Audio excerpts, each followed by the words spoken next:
আমার পয়গম্বর এবার জিবরিলকে ডাক দিয়ে বলল, ও জিবরিল, আল্লাহ পাক আমাদেরকে ঈমান দান করছেন, এটি বড় নিয়ামত আমার উম্মতের জন্য। তবে ঈমান বলা হয় এক আল্লাহকে, এক জানা আল্লাহকে বিশ্বাস করার নাম হলো ঈমান। এরে নবীর উম্মত, আল্লাহর গোলাম, এই জন্য আল্লাহকে বিশ্বাস করার নাম ঈমান। আল্লাহকে মনে প্রাণে বিশ্বাস করতে হবে।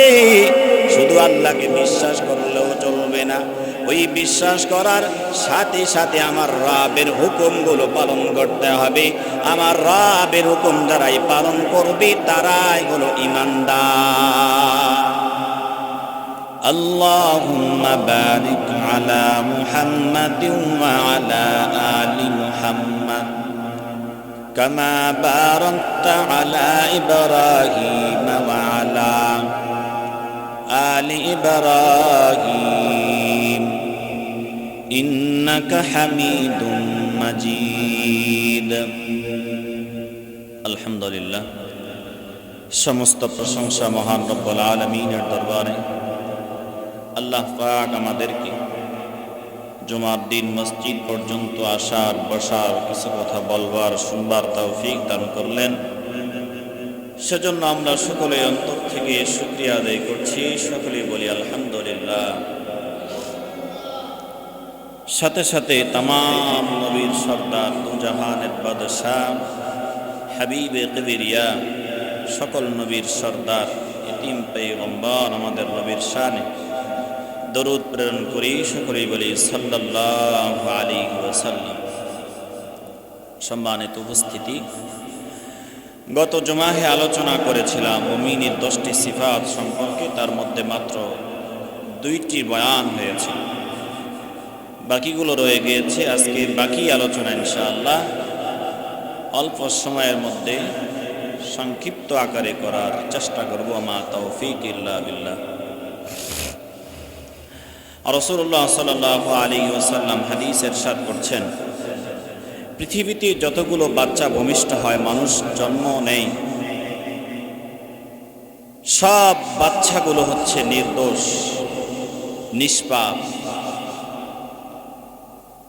ফাআবাওয়াহু ইয়াহউবিদানিহি ওয়া ইউনাসসিরানিহি ওয়া ইউমাজ্জিসানিহি।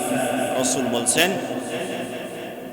জন্মের সময় প্রতিটি সন্তান ভালো থাকে, নিষ্পাপ থাকে। ফাআবাওয়াহু, বড় হয়ে তাদের পিতামাতা তাদেরকে কাউকে খ্রিস্টান বানায়, কাউকে বৌদ্ধ বানায়। কোনো মাতা পিতা বা সন্তানকে মুসলমান বানায়, আর এই মুসলিমদের থেকে ঈমানদার হয়। আল্লাহ তাআলার কাছে বড় শুকরিয়া যে মালিক আমাদেরকে ঈমানদার বানিয়েছেন, মালিক আমাদেরকে মুসলমানের ঘরে বানিয়েছেন, মুসলমানের ঘরে জন্ম দিয়েছেন। এটি অনেক বড় একটি শুকরিয়া, নিয়ামত। সাথে আরো একটি নিয়ামত হচ্ছে, শুধু মুসলমানের ঘরে আমাদেরকে পাঠান নাই, আল্লাহ তাআলা আমাদেরকে ঈমান নামক একটা সম্পদ দিয়েছেন। ঈমান নামক সম্পদ, যারা পরিপূর্ণ ঈমান আনবে তাদের কি বলা হয়? মুমিন। এবার আমরা আসি, ঈমান আর মুমিন, ঈমানদার কারা, মুমিন কিভাবে হওয়া যাবে? প্রথম কথা হচ্ছে ঈমান সম্পর্কে জানতে হবে। ঈমান কি? ঈমান এটি বিশাল একটা নিয়ামত। আল্লাহ রাব্বুল আলামিন আমাদেরকে এই ঈমান, এই সম্পদ দান করেছেন। রাসূল আরবি সাল্লাল্লাহু আলাইহি ওয়াসাল্লাম এমন বড় একটা নিয়ামত আমাদেরকে উপহার দিয়েছেন। রাসূলুল্লাহ সাল্লাল্লাহু আলাইহি ওয়াসাল্লাম হাদিসে ইরশাদ করেছেন, যাদের যাররা পরিমাণ ঈমান আছে, তারা একদিন না একদিন জান্নাতে যাবেই যাবে ইনশাআল্লাহ। জাররাটা কতটুকু? জাররা বলা হয়েছে, বিভিন্ন ব্যাখ্যা আছে, তার মধ্যে একটি ব্যাখ্যা হচ্ছে সকলের বাড়িতে ছোট্ট সুঁই আছে, এই সুঁইয়ের সুতা যেদিক দিয়ে প্রবেশ করা হয়, এখানে যদি এক ফোঁটা পানি দেওয়া হয়, এই পানিটাকে বের করে 70টা ভাগ যদি করা হয়, তারটা এক ভাগের নাম হচ্ছে জাররা। এই জাররা পরিমাণ ঈমান যার মধ্যে থাকবে সেও একদিন জান্নাতে যাবেন। সুবহানাল্লাহ। দোস্ত, এবার ঈমান কি জিনিস, ঈমান কোথায় পেয়েছি? সকলে আমরা জানি,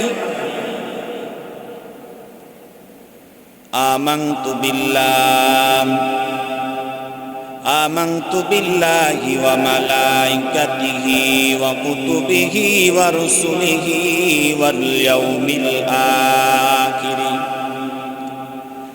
ওয়াল কদরি খাইরিহি ওয়া শাররিহি মিনাল্লাহি তাআলা ওয়াল বা'থি বা'দাল মাউত।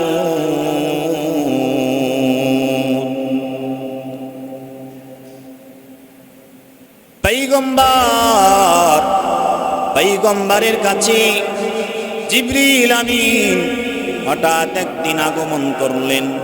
আগমন করার পর পয়গম্বরকে ডাক দিয়ে বলো, পয়গম্বর, ঈমান কোন জিনিসের নাম?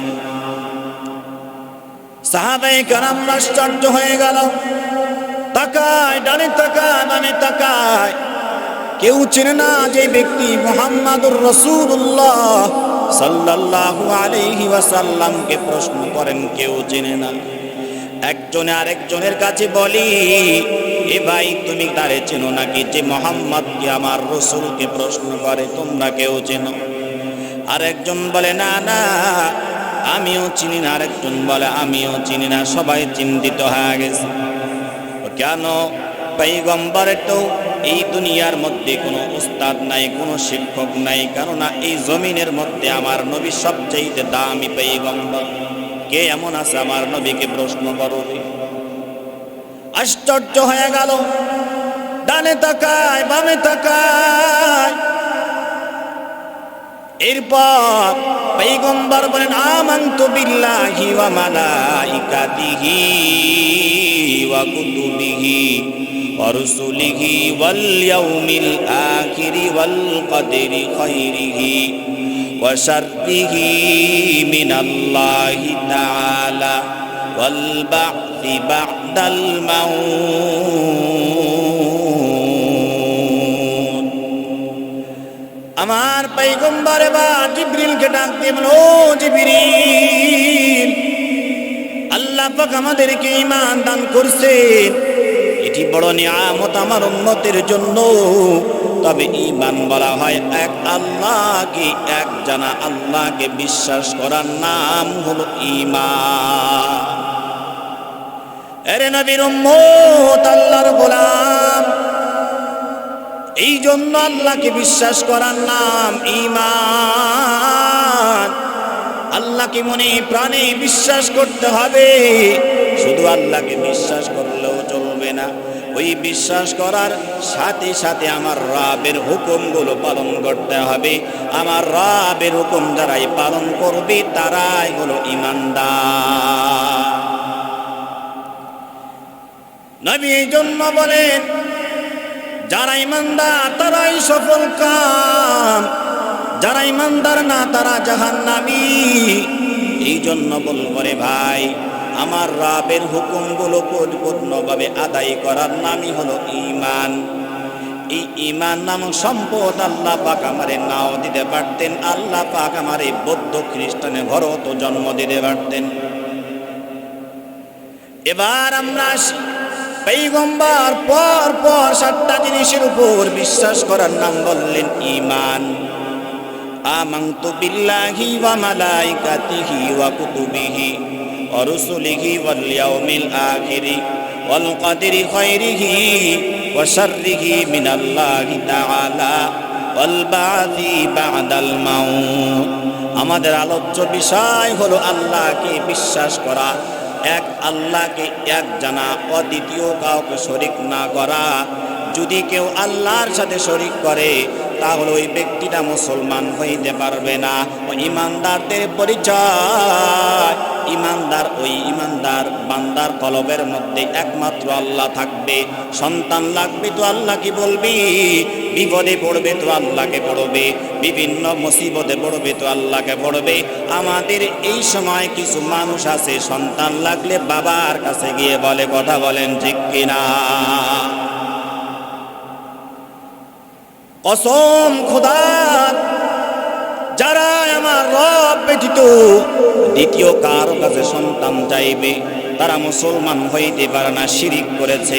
আমার আল্লাহ বলেন লা তুশরিক বিল্লাহ ইন্না তুশরিক বিল্লাহ, আল্লাহর সাথে তোমরা শরীক করো না। আমি আল্লাহ এক জানো, আমি আল্লাহর এক মহব্বত করো। আমি আল্লাহকে যদি মহব্বত করতে পারো, ইন্নাল্লাহা গফুরুর রহিম। আমার রব বলেন আমাকে আমি আল্লাহকে যদি এক জানো, আমি আল্লাহ গফফার, আমি আল্লাহ কারীম, আমি আল্লাহ কঠিন ময়দানে বান্দা তোমাদের মাফ করিয়া দিব। এই জন্য আল্লাহকে এক জানতে হবে দোস্ত। আল্লাহর সব কর্মগুলো আমাদের করিয়ে যেতে হবে। যা যা লাগবে, বিপদে পড়বো তো গভীর রজনীতে আল্লাহকে বলবো মালিক বিপদে পড়লাম, তুমি আমারে মাফ করিয়া দাও। টাকার প্রয়োজন তো আল্লাহকে ডাকতে বলো মালিক আমার টাকার প্রয়োজন তুমি দিয়ে দাও। বিবাহ শাদীর প্রয়োজন তো মালিককে ডাকতে বলো মালিক বিবাহ শাদীর প্রয়োজন তুমি ব্যবস্থা করিয়া দাও। মেয়ের বিয়ে হয় না, আমার মালিককে ডাকতে বলো ও মালিক আমার মেয়ের বিবাহের ব্যবস্থা করিয়া দাও। বাবার কাছে যাওয়া চলবে না, পীরের কাছেও যাওয়া চলবে না। হ্যাঁ, তবে এখানে হক্কানি পীর, রাব্বানি পীর, তাদের কাছে গেলে সমস্যা নাই। ভণ্ড পীর, দণ্ড পীর, যত দেওয়ান বাগ কুতুব বাগ যত ভণ্ড আছে, ওই সকল ভণ্ডদের কাছে গিয়ে সন্তান চাওয়া মানে আল্লাহর সাথে শিরিক করা। পরিচয় পাইলাম ইমানদার কাকে বলেন। এরপর আমরা আল্লাহ তাআলা সূরা মুমিনুনের আয়াত শুরু থেকেই বলেন, আমার আল্লাহ পাক এবার বলেন যারা এই ঈমান আনবে তাদের একটা নাম আছে। কি আছে? তাদের একটা নাম আছে। যেমন নাকি আমাদের এলাকার নির্বাচন হবে, নির্বাচন হওয়ার পরে একজন ব্যক্তির নাম ছিল কি আব্দুল্লাহ। নির্বাচন হওয়ার পরে ভোটে পাশ করেছে, তার নামটা কি হবে? Member, chairman. কথা ঠিক কিনা? ঠিক আল্লাহ রাব্বুল আলামিন এই পৃথিবীতে নির্বাচন করতে পাঠিয়েছেন সব বান্দাদেরকে। এই নির্বাচন করে যখন বান্দারা আর বান্দিরা যখন পাশ করবে তখন তাদের একটা নাম হবে, সেটি হচ্ছে কি? মুমিন। মুমিন, তাদের নাম হবে কি? মুমিন। মুমিন বান্দা বান্দি। আর আল্লাহ রাব্বুল আলামিন বলেছেন যারাই মুমিন তারাই সফলকাম। আমার রব বলেন قد أفلح المؤمنون الذين هم في صلاتهم خاشعون والذين هم عن اللغو معرضون والذين هم للزكاة فاعلون والذين هم لفروجهم حافظون।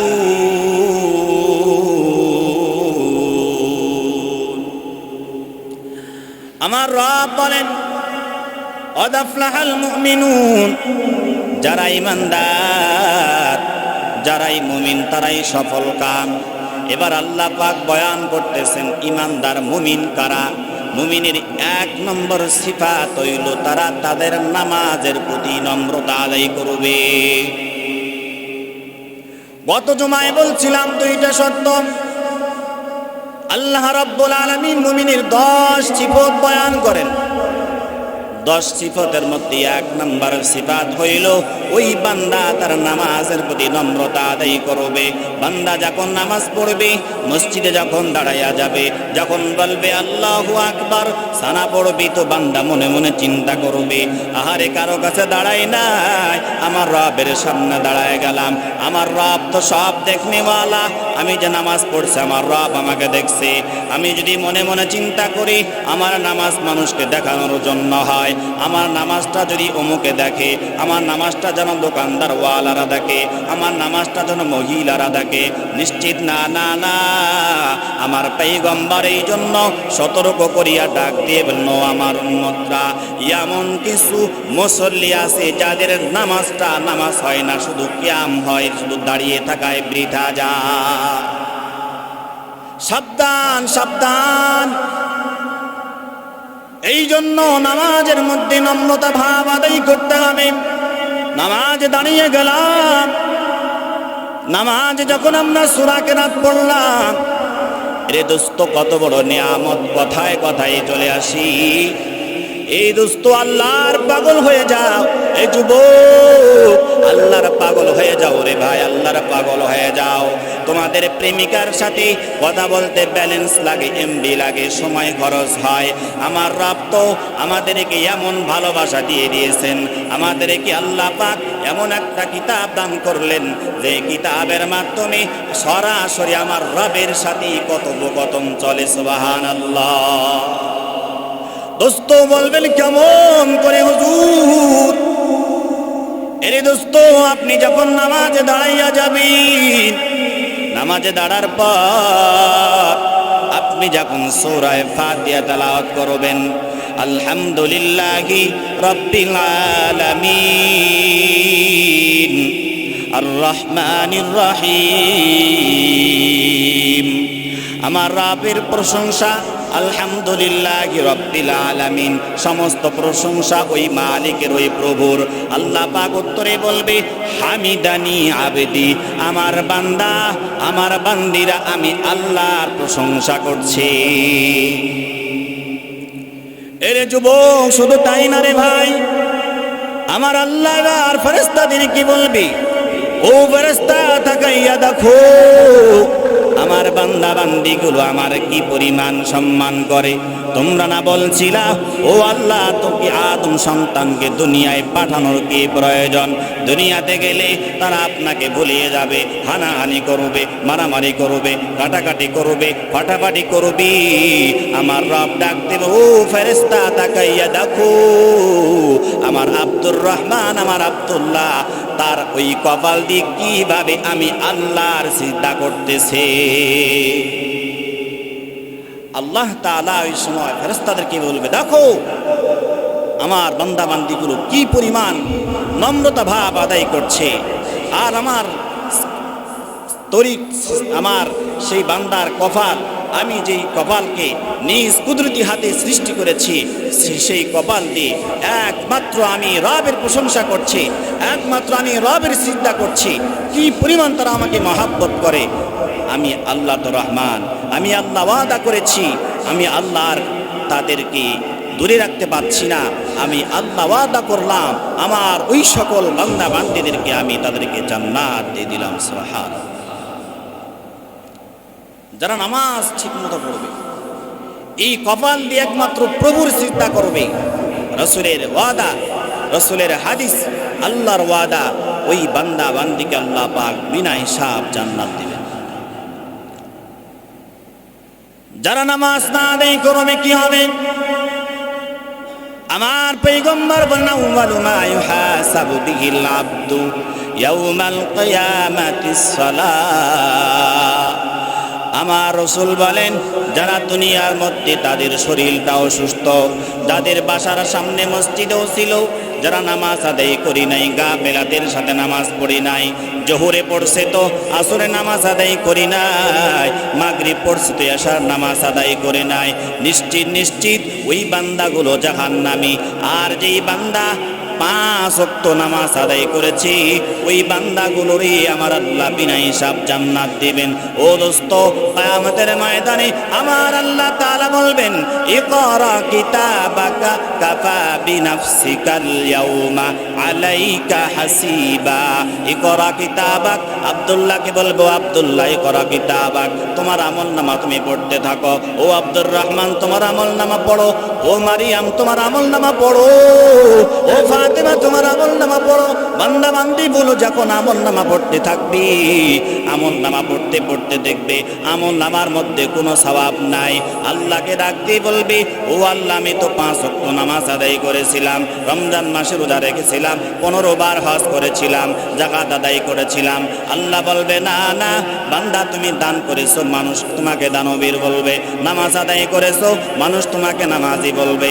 হজ আদায় করেছো, মানুষ তোমাকে হাজি বলবে। দুনিয়ার মধ্যে মানুষরা তোমাকে যখন এই প্রতিদানগুলো দিয়ে দিয়েছে, আমি রবের কাছে আর কোনো প্রতিদান নাই। যাও যাও বান্দা, আর কোনো দেরি করা চলবে না, সোজা তুমি জাহান্নামের দিকে চলিয়া যাও। এই জন্য পয়গম্বর এইখানে আমাদেরকে সতর্ক করেন, আখলিস দীনাকা ইয়াকফিকাল আমালুল কলিল। ও বান্দা, তুমি ইবাদত করবা, সারা রাত্রি নামাজ পড়া দরকার নাই। বান্দা, তুমি ইবাদত করবা, সারা দিন কোরআন পড়ার দরকার নাই। ও বান্দা, 5 ওয়াক্ত নামাজ আদায় করো। 5 ওয়াক্ত নামাজ যদি ঠিক মতো আদায় করতে পারো, এইটাই তোমাদের জন্য নাজাতের জরিয়া হয়ে যাবে। কেন কেন পয়গম্বর এই জন্য তো বলেন, আউয়ালু মা ইউহাসাবু বিহিল আবদু ইয়াউমাল কিয়ামাতিস সালাহ। ওই কঠিন ময়দানে যখন বিচার শুরু হয়ে যাবে, আমার রব বলবে, আজকে বিচার দিন সর্বপ্রথম বিচারটা হবে নামাজি। যাই হোক দোস্ত, আল্লাহ রাব্বুল আলামিন আমাদেরকে 1 নম্বর শর্ত বয়ান করলেন মুমিনের। নামাজের প্রতি তার কি থাকবে? নম্রতা আদায় করবে। নম্রতা আদায় করার অর্থ হইল, যখন নামাজে দাঁড়িয়ে যাবে, সেই ব্যক্তিটা মনে মনে চিন্তা করবে, এই নামাজটাই হইল আমার জীবনের শেষ নামাজ। এই নামাজ আমার শেষ নামাজ। আমি সালাম ফিরেই মসজিদ থেকে বাসায় যেতে পারবো কিনা এমন জীবনের গ্যারান্টি নেই, এমন কোনো নিশ্চয়তা নেই। যদি এমন কোনো আল্লাহ পাকের অর্ডার, আল্লাহ পাকের কথা এমন যদি নিশ্চয়তা না থাকে, তাহলে কিসের এত অহংকার? কোন অহংকারে আমি দুনিয়াতে দাগদেব্য চালাই? কোন অহংকারে আমি আজকে দুনিয়াতে চলি? যদি আল্লাহ পাক এতটুকু আমাদেরকে হুঁশিয়ার সেকেন্ডের সময়ের যদি আমাদের গ্যারান্টি না থাকে, তাহলে এত কেন আমার পাওয়ার, এত কেন আমার অহংকার?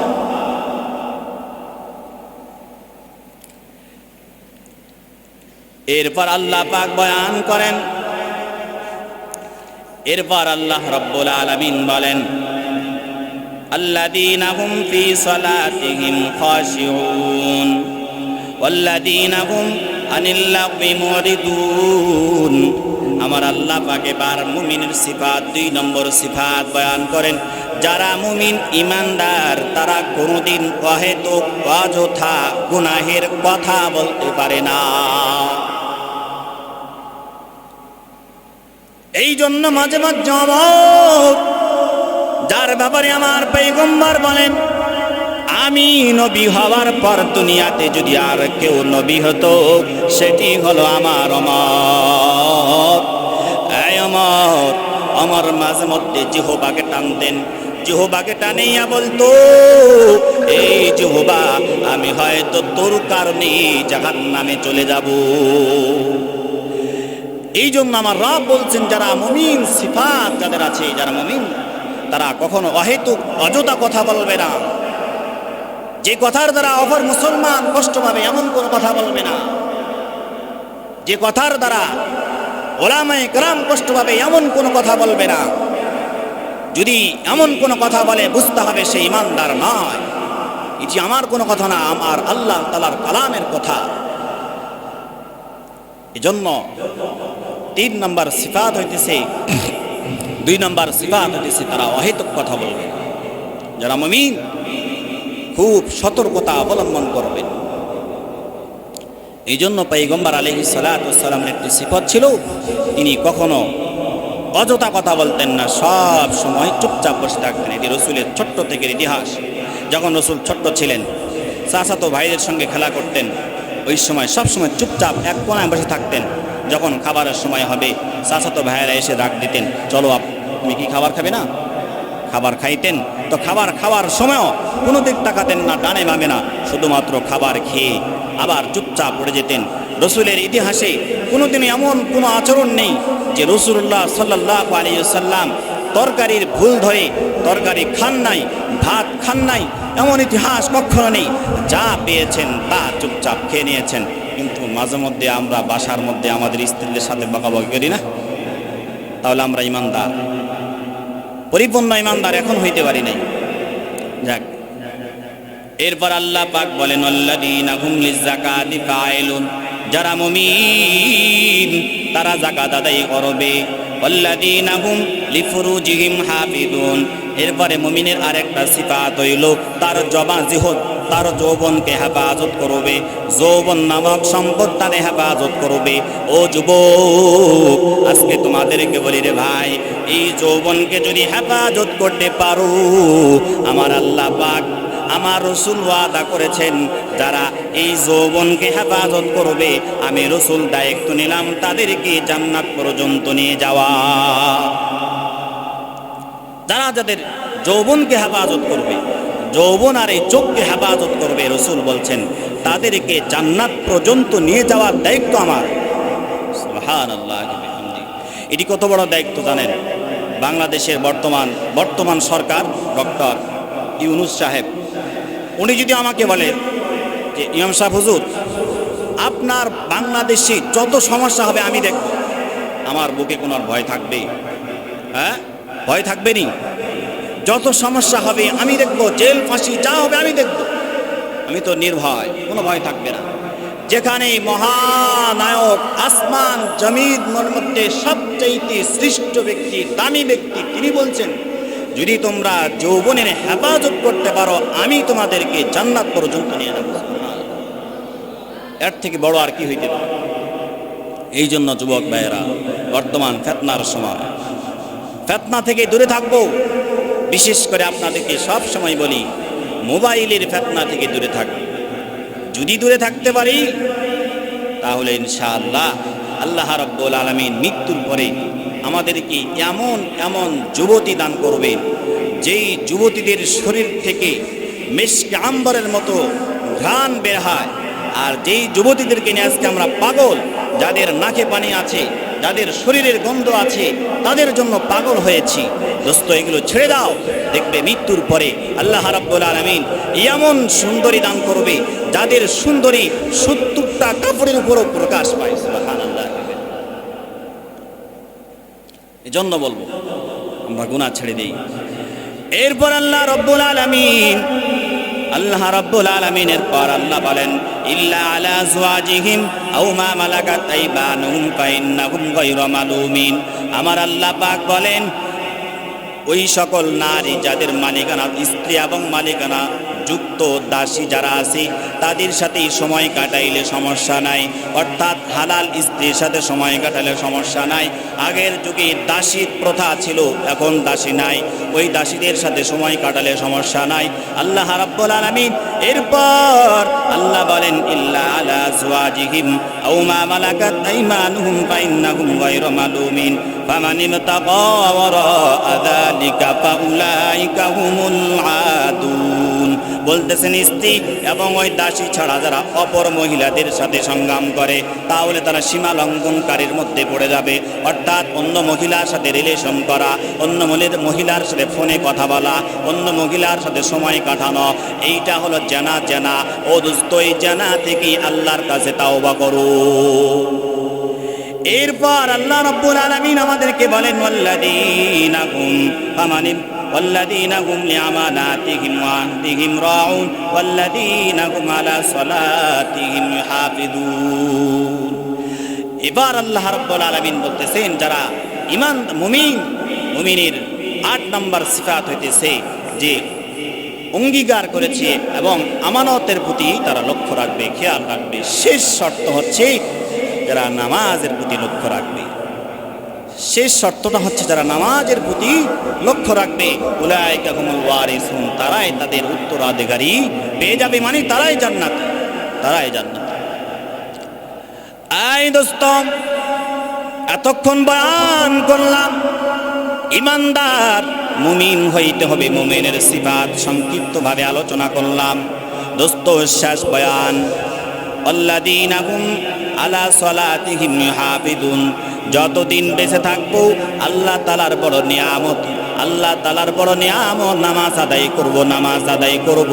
ও দোস্ত, আপনাদেরকে বলি, আর যতদিন বেঁচে থাকবো আল্লাহর কাছে বয়ানের পর তাওবা করো, তাওবা করো মালিক, আর কোনদিন আর গুনাহের কাজের মধ্যে যাব না, জানার কাজের মধ্যে যাব না, গুনাহের কাজের মধ্যে জড়িত হব না। বলবে হুজুর আমরা কি এই সময় তাওবা করার জন্য বলি? রে ভাই, আল্লাহ রাসূলের সাহাবী, মহিলা সাহাবী পয়গম্বরের কাছে হাজির, পয়গম্বরকে ডাক দিয়ে বলো, পয়গম্বর জানা করে ফেলেছি, জানা করে ফেলেছি। শুধু জানা করে নাই, পেটের মধ্যে বাচ্চা চলে আসছে। পয়গম্বর তার থেকে মুখটা ফেরায় আনিছে। ফেরায় নেওয়ার পর ওই মহিলা আবার অপর দিকে চলে গেছে। যাওয়ার পর পয়গম্বরকে দ্বিতীয়বার বলল, পয়গম্বর দুনিয়ার মধ্যে ফেতনার মধ্যে ঢুকাইয়া পুরুষদের ফেতনার মধ্যে পড়ে আমি জানার কাজ করে ফেললাম। শুধু জানার কাজ করি নাই, আমার পেটের মধ্যে বাচ্চা আসছে। রসুল আবার আরেক দিক ফেরায় গেলেন। ওই মহিলা আবার অন্য দিকে চলে গেল। যাওয়ার পর পয়গম্বরকে ডাক দিয়ে বলেন, ও পয়গম্বর আমি তো জানা করে ফেললাম। পয়গম্বর এবার ডাক দিয়ে বলেন, ও মহিলা, যেহেতু তোমার পেটের মধ্যে বাচ্চা আছে, এখন তোমাকে আর শাস্তি দেওয়া যাবে না যতদিন তোমার এই বাচ্চা ভূমিষ্ঠ না হবে। কেননা তোমার বাচ্চাটা তো অপরাধী না, তুমি নিজে অপরাধী। দেখো আমার পয়গম্বর কত রাহমাতুল লিল আলামিন।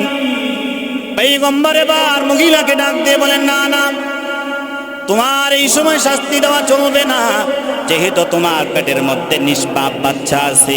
আমার পয়গম্বর এই জন্য হাদিসে বলেন, যতগুলো বাচ্চা ভূমিষ্ঠ হয়, ভূমিষ্ঠ হওয়ার সময় সব বাচ্চাগুলো নিষ্পাপ থাকে। যখন বড় হয়ে যায়, যখন বড় হয়ে যায়, তাদের পিতা, তাদের মা বাবারা কাউকে খ্রিস্টান বানায়, কাউকে অমুসলিম বানায়, কাউকে কাফের বানায়, কাউকে মুমিন বানায়। এরপর ওই মহিলা চিন্তিত হয়ে গেল, কবে জানি আমার এই সন্তান ভূমিষ্ঠ হবে, কবে এই সন্তান ভূমিষ্ঠ হওয়ার পর আমার এই জানার শাস্তি আমি কবে পেয়ে যাব। হায় আফসোস, আমি যদি শাস্তি পাওয়ার আগেই দুনিয়া থেকে বিদায় হয়ে যায়, ওই কঠিন ময়দানে তো আল্লাহ পাক সবার সামনে জানাকারী হিসাবে মানুষের কাছে আমাকে প্লে করবে। মহিলা চিন্তিত, অনেক সময়, লম্বা সময় হয়ে গেছে, বাচ্চা ভূমিষ্ঠ হয়ে গেছে। বাচ্চা ভূমিষ্ঠ হওয়ার পর রাসূলের দরবারে আবার সন্তানটা কুলে লইয়া রাসূলি দরবারে আবার হাজির। এবার পয়গম্বর ডাক দিয়ে বলি, না না, এখনো না। কেননা ওই বাচ্চা তো তোমার বুকের দুধ পান করে, বাচ্চা মার দুধ পান করা ছাড়া বাচ্চার অনেক কষ্ট হবে। না না, তুমি চলিয়া যাও। বাচ্চা যখন অন্য খাবার খাওয়া শিখবে, নিজে হাঁটি বাড়া শিখবে, ওই সময় তোমার উপর শাস্তি লাঘব করা হবে, শাস্তি দেওয়া হবে। এরপর মহিলা আবার চিন্তিত হয়ে গেল। সময় অতিক্রম হয়ে গেল। সময় অতিক্রম হওয়ার পর এরপর মহিলার বাচ্চা যখন বড় হয়ে গেল, এক সময় দুধ ছেড়ে দিল, অন্য খাবার খাইতে শিখলো, হাঁটতে শিখলো। এরপরে পয়গম্বরের কাছে এরপর ওই বাচ্চাটারে হাতে ধরে ধরে, আঙ্গুলটা ধরে ধরে উপর পয়গম্বর দরবারের দিকে রওনা হয়ে গেল। হাতের মধ্যে শুকনা রুটি। পয়গম্বরের কাছে গিয়ে ডাকতে বলো, পয়গম্বর তাকাইয়া দেখো, আমার সন্তানটা হাঁটতে শিখেছে এবং অন্য খাবার খাইতেও শিখছে।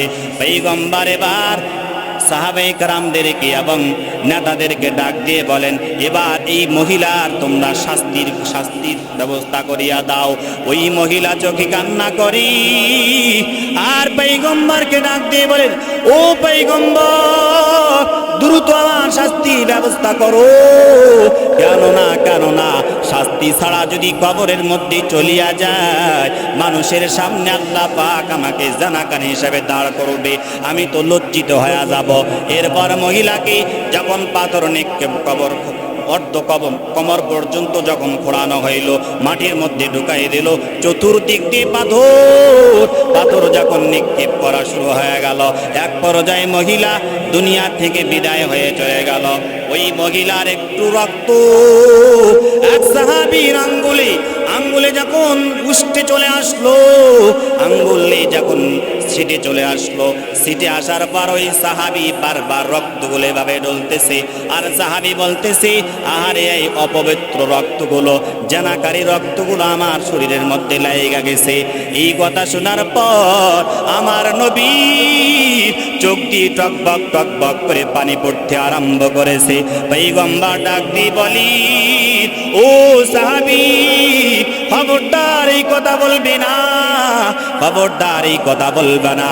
না না, ওই মহিলা একজন সৌভাগ্যশীল মহিলা, ওই মহিলা একজন তাওবাকারিনী মহিলা। এইটা মনে মনে ধন্য করো, তোমার শরীরে রক্ত আসছে, তোমার শরীরে রক্ত ভরেছে, একজন ক্ষমাকারী রক্ত তোমার শরীরে আইসা পড়ছে। পয়গম্বর এখানে ক্ষান্ত হন নাই। পয়গম্বর ডাক দিয়ে বলেন, ও সাহাবী, শুনিয়া লাও, ওই সমস্ত রক্তগুলো যদি পুরা মদিনার সকল পাপীদেরকে দেওয়া হইতো, আমি মনে করি তাদের আর ক্ষমা না চাইলেও চলতো না। তাদের ক্ষমা না চাইলেও চলবে, তাদের ক্ষমা না চাইলেও চলবে আমি মনে করি। কারণ সে মহিলা মৃত্যুর আগে এমন তাওবা করেছে যে তাওবার শেষ নেই, শাস্তি অনুভব করেছে এবং আল্লাহর কাছে তাওবা করছে। এই জন্য যুবক বলবো রে ভাই, গুনাহ করেছি পাহাড় পরিমাণ, রাত্রি গভীর, আল্লাহকে ডাক দিয়ে বলো, আল্লাহ আপনি তো আমাদেরকে ঈমান নামক সম্পদ দান করেছিলেন, মুমিন নামক একটা তুমি আমাদের নাম সিফাত দিয়েছিলেন। মুমিন হইতে পারে নাই, ঈমানদারও হইতে পারে নাই রে আল্লাহ। তাওবা করছি, আর কোনোদিন গুনাহ করব না। যতদিন বেঁচে আছি আল্লাহ তুমি আমাকে গুনাহ মুক্ত জীবন যাপন করার তৌফিক দান করিয়া দাও। যতদিন বেঁচে আছি জীবন যাপন, গুনাহমুক্ত জীবন যাপন করার তৌফিক দাও। আল্লাহর কাছে সব সময় দোয়া করতে হবে। যাই হোক, সময় হয়ে গেছে। ওয়া আখিরু দাওয়ানা আনিল হামদুলিল্লাহি রাব্বিল আলামিন।